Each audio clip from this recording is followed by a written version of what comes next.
54 बच्चों का वालिद पाकिस्तानी शख्स चल बसा। कितनी बेटियां कितने बेटे। 54 बच्चों की वजह से मशहूर होने वाली नौशकी के रिहायशी अब्दुल मजीद मेंगल 75 साल की उम्र में चल बसे। खानदान के लोगों के मुताबिक अब्दुल मजीद मेंगल ड्राइवर था और आर्ज़ा कल्ब के बाइस उनका इंतकाल हुआ। अब्दुल मजीद ने 6 शादियां की थीं, जिनमें से 2 बीवियां उनकी जिंदगी में वफात पा चुकी थीं। पहली शादी उन्होंने 18 साल की उम्र में की थी। अब्दुल मजीद के 54 बच्चों में से 12 बच्चे भी उनकी जिंदगी में वफात पा गए थे, जबकि 42 बच्चे अभी हयात हैं, जिनमें 22 बेटे और 20 बेटियां हैं।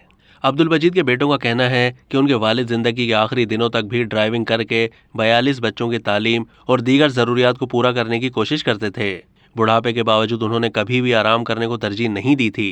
उनका मजीद कहना था कि उनके वालिद ने सब बच्चों को तालीम दिलवाई। हम में से किसी ने BA किया है और किसी ने मैट्रिक किया है, लेकिन हमारे मुनासिब रोज़गार ना होने की वजह से हम अपने वालिद का मुनासिब इलाज नहीं करवा सके। सन 2022 में तबाहकुन सैलाब के बाइस हमारे घर भी तबाह हो गए। हमारे पास घरों को बनाने की सकत नहीं और बड़ा ख़ानदान होने की वजह से हमारी मुश्किलात दूसरों के मुकाबले में कहीं ज़्यादा हैं। अब तक के लिए इतना ही। मज़ीद मालूमात के लिए डेली जंग के YouTube चैनल को सब्सक्राइब कीजिए।